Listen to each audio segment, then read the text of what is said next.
15th part is all the bisectors of a line segment always pass through, यानी कि एक line segment है, suppose ये एक लाइन सेगमेंट है एल एन कह लें, और इसको एक बाइसेक्टर बाइसेक्ट कर रहा है, ऑलवेज पास थ्रू, तो वो कहाँ से गुजर रहा होगा। अब देखें बाइसेक्ट का क्या मतलब होता है, बाय मीन्स टू और सेक्टर मीन्स पार्ट्स। तो बाइसेक्टर उसको कहते हैं जो लाइन इस लाइन को टू इक्वल पार्ट्स में डिवाइड कर रही है। अब देखें यहाँ से ये डिस्टेंस इस डिस्टेंस के इक्वल नहीं है, अगर ये बाइसेक्टर होता तो ये यहाँ से इसको बाइसेक्ट करती। तो अगर बाइसेक्टर इसको बाइसेक्ट कर रहा है लाइन को, तो मीन्स कि वो उसके कहाँ से गुजरेगा, मिड पॉइंट से, अदरवाइज वो बाइसेक्टर नहीं होगा, फिर हम कहते हैं उसको पॉइंट ऑफ इंटरसेक्शन। तो देखें अगर बाइसेक्टर कोई भी ले लें, यूं ले लें या यूं ले लें, वो मस्ट किस पॉइंट से गुजरेगा, मिड पॉइंट से। तो ऑप्शन सी करेक्ट ऑप्शन होगी। The below figure is a kite. अब ये एक काइट की फिगर है। What will be the coordinates of the point of intersection of both diagonals. अब देखें यहाँ पॉइंट ऑफ इंटरसेक्शन क्यों यूज़ किया हुआ है, बाइसेक्ट क्यों नहीं यूज़ किया हुआ, क्योंकि देखें ये लाइन तो बाइसेक्ट हो रही है इस लाइन से, क्योंकि ये line A C two equal parts में डिवाइड हो रही है। बट अगर आप ये वाला डायगोनल देखें डी बी, तो ये बाइसेक्ट नहीं हो रहा, क्योंकि इसका मिड पॉइंट यहाँ कहीं होगा। तो ये इसको इस वजह से हम कह रहे हैं कि ये पॉइंट ऑफ इंटरसेक्शन है। अब हमने इसके कोऑर्डिनेट्स फाइंड करने हैं, मीन्स के मिड पॉइंट फाइंड करना है। तो मिड पॉइंट फार्मूला यूज़ करेंगे, एक्स वाली वैल्यूज़ को ऐड कर लेंगे 2 + 2/2 और वाई वाली वैल्यूज़ को भी ऐड कर लेंगे 3 + -3/2 विच इज़ इक्वल्स टू 3 - 3/2। तो 2 + 2 is 4/2 which is equals to 2, और यहाँ 3 - 3 0 हो जाएगा, तो 2 0। ऑप्शन डी करेक्ट ऑप्शन होगी। 17th part is in the given figure if S is the mid point of P Q. अगर एस पी क्यू का mid point है देन एस आर इज, तो हमने डिस्टेंस फाइंड करना है from S to are. तो इसके लिए हमें एस के कोऑर्डिनेट्स चाहिए। तो सबसे पहले हम मिड पॉइंट फार्मूला यूज़ करते हुए एस के कोऑर्डिनेट्स फाइंड करेंगे। यहाँ x1 है 4 और x2 है -2, तो 4 - 2/2, और y1 है 4 y2 है 4, तो 4 + 4/2। तो यहाँ s के कोऑर्डिनेट्स कितने आ जाएंगे, 4 - 2 इज़ 2, 2/2 इज़ 1, और 4 + 4/2 यानी कि 8/2 विच इज़ इक्वल्स टू 4। तो 1 4 s के कोऑर्डिनेट्स आ गए, और हमें r के भी कोऑर्डिनेट्स चाहिए जो कि हैं 1 - 1। एस के भी कोऑर्डिनेट्स लिख लेते हैं। और अब हमें डिस्टेंस चाहिए, तो हम डिस्टेंस फार्मूला यूज़ करेंगे x2 - x1, 1 - 1 का स्क्वायर, y2 मीन्स -1 - y1 है 4, इसका भी स्क्वायर, 1 - 1 स्क्वायर ये हो जाएगा 0, और -1 - 4 इज़ -5 का square which is equals to 25। तो ये हो जाएगा √25 which is equals to 5 units. तो ऑप्शन डी करेक्ट ऑप्शन होगी। Next part is if the distance between 2 points A, C 10 and B 0 - 1 is 20 units, then the value of C is। अब हमने C की value find करनी है। Distance formula हमें पता है x2 - x1 square plus y2 - y1 का square. यहाँ मैंने A और B के कोऑर्डिनेट्स लिख लिए।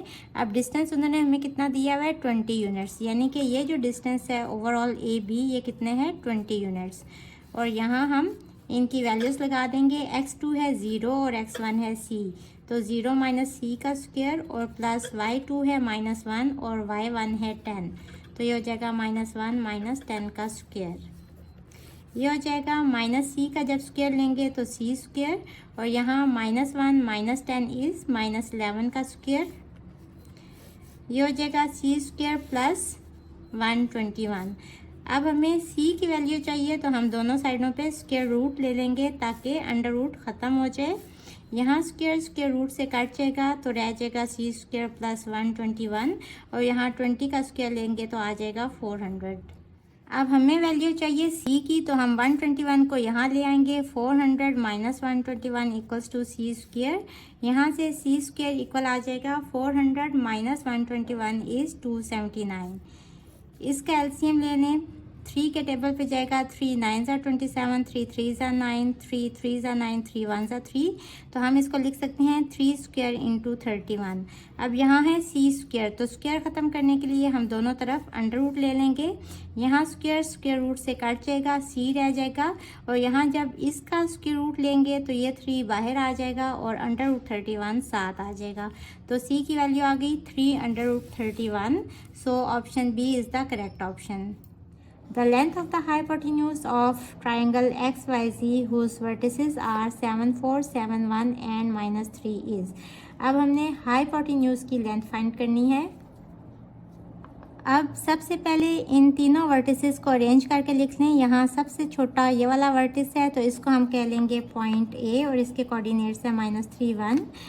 ये सेकंड नंबर पे है, तो इसको कह लें बी ऑफ 7 1, और थर्ड सबसे बड़ा सी ऑफ 7 4। अब हमने इस तरह अरेंज करके क्यों लिखा, क्योंकि हमें ए बी डिस्टेंस भी नहीं चाहिए, बी सी डिस्टेंस भी नहीं चाहिए। लॉन्गेस्ट साइड कौन सी होती है, हाइपोटेन्यूज, तो हमें सिर्फ ए सी डिस्टेंस चाहिए। तो या तो आप ये कह लें कि आप इनका डिस्टेंस फाइंड कर लें, फिर इन दोनों का और फिर इन दोनों का, और फिर उसमें देखें कि लॉन्गेस्ट साइड कौन सी है, वही हाइपोटेन्यूज होती है। तो जो सबसे बड़ा डिस्टेंस होगा वो आपका आंसर होगा। लेकिन उस तरह ये एमसीक्यू बहुत लॉन्ग हो जाएगा, तो आप सबसे पहले इसको अरेंज करें और फिर सिंपल ए सी का डिस्टेंस फाइंड करें यूजिंग डिस्टेंस फार्मूला। x2 है 7 और माइनस, और x1 है -3, इसका स्क्वायर, और y2 है यहाँ 4 और y1 है 1, तो 4 - 1 का square. 7 minus minus plus 3, 7 + 3 is 10, और 10 स्क्वायर है 100, और यहाँ 4 - 1 इज़ 3, 3 स्क्वायर इज़ 9, तो 109 अंडर रूट। तो ऑप्शन सी जो है ये करेक्ट ऑप्शन होगी। Next part is the midpoint of a hypotenuse of a right triangle with vertices 4 0 2 1 and -1 -5 is। अब एक तरीका तो ये है कि या तो आप इन दोनों का मिड पॉइंट फाइंड करें यूजिंग मिड पॉइंट फार्मूला, फिर इन दोनों का मिड पॉइंट फाइंड करें, और फिर इन दोनों का मिड पॉइंट फाइंड करें, और उसमें जो सबसे बड़ा मिड पॉइंट होगा वो आप कहेंगे कि ये हाइपोटेन्यूज का मिड पॉइंट है, क्योंकि हाइपोटेन्यूज जो है वो ट्राइंगल की सबसे बड़ी साइड होती है। लेकिन जो मैं तरीका कर रही हूँ ये सबसे स्मॉलेस्ट वन है। अब देखें, इसको सबसे पहले अरेंज करें। सबसे छोटा वर्टिस कौन से है, -1 -5, इसको आप कह लें ए ऑफ -1 -5। सेकंड नंबर पे कौन सा है, 2 1, तो इसको कह लें बी ऑफ 2 1, और थर्ड नंबर पे कौन सा है, सी ऑफ 4 0। तो स्मॉलेस्ट और लॉन्गेस्ट जो पॉइंट है इनका जो मिड पॉइंट होगा यही ए सी हाइपोटेन्यूज होगा, और इसका मिड पॉइंट हमने फाइंड करना है। तो इन दोनों के कोऑर्डिनेट्स यूज़ करेंगे और उसमें एक्स वाली वैल्यूज़ को ऐड कर लें, 4 - 1/2 हो जाएगा, और वाई वाली वैल्यूज़ को भी ऐड कर लें तो 0 - 5/2, ये आ जाएगा 3/2, और यहाँ आ जाएगा -5/2। तो ऑप्शन सी करेक्ट ऑप्शन होगी। Next part is if endpoints of a diameter of a circle are 4 5 and 6 9 then coordinates of its center will be। अब ये बहुत मज़े का MCQ है, मुझे ऐसे MCQ बहुत पसंद है जो ट्रिकी होते हैं। देखें यहाँ उन्होंने कहा कि डायमीटर, तो एक सर्कल है और उसका ये डायमीटर है, और उसके कोऑर्डिनेट्स क्या हैं, 4 5, यानी ये वाला पॉइंट इसके कोऑर्डिनेट्स हैं 4 5, और इस पॉइंट के कोऑर्डिनेट्स हैं 6 9। तो कोऑर्डिनेट्स ऑफ सेंटर हमने फाइंड करने हैं। सेंटर के कोऑर्डिनेट्स मींस के मिड पॉइंट हमने फाइंड करना है। तो मिड पॉइंट फार्मूला क्या है कि एक्स वाली वैल्यूज़ को ऐड करते हैं और डिवाइडेड बाई 2 हो जाता है। तो 6 + 4 इज़ 10, 10/2 इज़ 5, तो एक्स वाला कोऑर्डिनेट आ गया 5, और 9 + 5 होता है 14, तो 14/2 इज़ 7। तो ऑप्शन सी करेक्ट ऑप्शन होगी। If 2 points 2 3 and 4 5 are at equal distance from 3t then the value of t is। ये 2 पॉइंट्स हैं और इनके कोऑर्डिनेट्स क्या हैं, 2 3 और 4 5 are equal distance from 3t, तो ये इससे इक्वल फासले पे है, मीन्स कि ये इनका मिड पॉइंट होगा 3t। Then the value of T is, अब देखें हम मिड पॉइंट फार्मूला यूज़ करते हैं। देखें मिड पॉइंट तो हमें गिवन है 3t, तो ये किसके इक्वल होगा, एक्स वाली वैल्यूज़ को ऐड करें 2 + 4/2, और वाई वाले कोऑर्डिनेट्स को भी ऐड कर लें 3 + 5/2। ये कितना आ जाएगा, 4 + 2 इज़ 6, 6/2 इज़ 3, और 5 + 3 इज़ 8, 8/2 इज़ 4। इन दोनों को कंपेयर करें, x वाली वैल्यूज़ भी इक्वल होनी चाहिए और y वाली वैल्यूज़ भी इक्वल होनी चाहिए। तो x वाली वैल्यूज़ इक्वल हैं, तो यहाँ से हमें क्या पता चल गया कि t किसके इक्वल होगा, 4 के। तो ऑप्शन बी करेक्ट ऑप्शन होगी।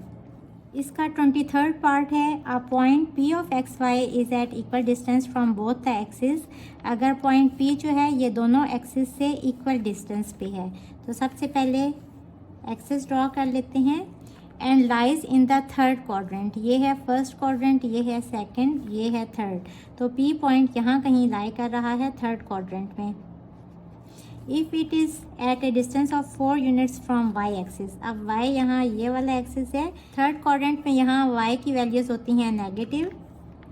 देन इट्स कोऑर्डिनेट्स आर, अब हमने इसके कोऑर्डिनेट्स बताने हैं P पॉइंट के। तो यहाँ x की वैल्यूज़ कितनी होंगी, क्योंकि ये इक्वल डिस्टेंस है दोनों का, तो यहाँ भी कितने फासले पे होगा, 4 यूनिट्स के फासले पे। तो ये पॉइंट कहीं इस जगह पे लाई कर रहा होगा जहाँ x भी -4 है और y भी -4 है। तो इसकी क्या कोऑर्डिनेट्स आ गए, -4 -4। तो ऑप्शन डी करेक्ट ऑप्शन होगी। Last part is a line A B intersects X axis at C. एक लाइन है ए बी जो कि एक्स एक्सिस को कट कर रही है सी पॉइंट पे with a distance of 3 units from origin, यानी कि ओरिजिन से ये जो डिस्टेंस है ये 3 यूनिट्स अवे है। And y axis at D, और वाई एक्सिस को डी पॉइंट पे कट कर रही है with the distance of 6 units from the origin, यहाँ से ये फासला कितने हैं, 6 units away. Then D of C D is, तो हमने डिस्टेंस फाइंड करने हैं सी और डी का। तो ये लाइन है ए बी और ये पॉइंट्स हैं सी और डी। तो हमने यहाँ देखने हैं कि इसके कोऑर्डिनेट्स क्या बने हैं, यहाँ x 3 है और y 0 है, और इसके कोऑर्डिनेट्स क्या बने हैं, y एक्सिस पे x 0 होता है और y 6 है। तो डिस्टेंस फार्मूला यूज़ करेंगे और सी डी डिस्टेंस फाइंड करेंगे। x2 माइनस x1 मीन्स के 3 माइनस 0 का स्क्वायर, और y2 माइनस y1 मीन्स के 0 माइनस 6 का स्क्वायर। ये हो जाएगा 3 square which is equals to 9, और यहाँ हो जाएगा -6 का square which is equals to 36। 36 plus 9 is √45, और इसके आप फैक्टर्स बना लें। 3 1 सा 3, 3 5 सा 15, 3 5 सा 15, 5 1 सा 5। तो ये हो जाएगा 3 स्क्वायर इंटू 5 तो ये आ जाएगा 3 तो सी डी डिस्टेंस कितना आ गया, 3 ऑप्शन ए करेक्ट ऑप्शन होगी। आज के लिए इतना काफ़ी है। होपफुली बच्चों आपको आज के लेक्चर की समझ आ गई होगी। अगर आप मेरे चैनल पर नए हैं तो मुझे लाइक करें, सब्सक्राइब करें और बेल आइकन को प्रेस कर दें। इसके साथ ही मुझे दें इजाज़त। अल्लाह हाफिज़।